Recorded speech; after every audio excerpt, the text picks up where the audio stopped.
কথায় আছে দিনে একটি আপেল আপনাকে ডাক্তার থেকে দূরে রাখবে, কিন্তু সেই আপেল কেনার সাধ্য আছে কতজনের? যেখানে বর্তমান বাজারে কেজি প্রতি দাম ছাড়িয়েছে ৩৫০ থেকে ৪০০ টাকা, অর্থাৎ পরামর্শ অনুযায়ী দিনে একটি আপেল খেতে গুনতে হবে অন্তত ১০০ টাকা। শুধু যে আপেলের দাম বেড়েছে তা নয়, বেড়েছে কমলা, মাল্টা, আঙ্গুর, বেদানা আর খেজুরের দামও। আসছে রমজানে তা আরও বৃদ্ধি পাবে বলে মনে করেন ব্যবসায়ীরা। বাজারের উপর ডিমান্ড করে, যদি গাড়ি বেশি আসে তাহলে মনে করেন দাম কম হয়, আর যদি গাড়ি কম আসে তাহলে কোনো বাজার বাইরে যায়। এখন এই আপেলের বাজার বেড়ে গেছে, মালটার বাজার বেড়ে গেছে, তাই সামনে রমজানে যদি এরকমই থাকে তাহলে আমাদের বাজার আরও বাড়ার সম্ভাবনা আছে। কিন্তু কেন আকাশচুম্বী দাম ফলের? আমদানিকারকরা বলছেন এই সংকটের পেছনে আছে দুই কারণ: ডলার সংকট ও উচ্চ হারের শুল্ক।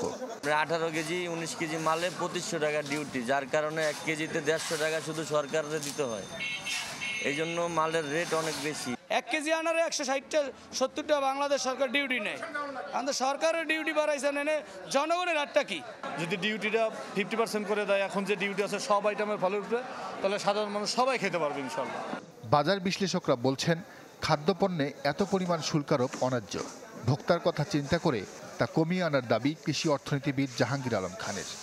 টাকার অবচয়নের ফলে বাংলাদেশের বাজারে ফলের দাম অনেক বেড়ে গেছে।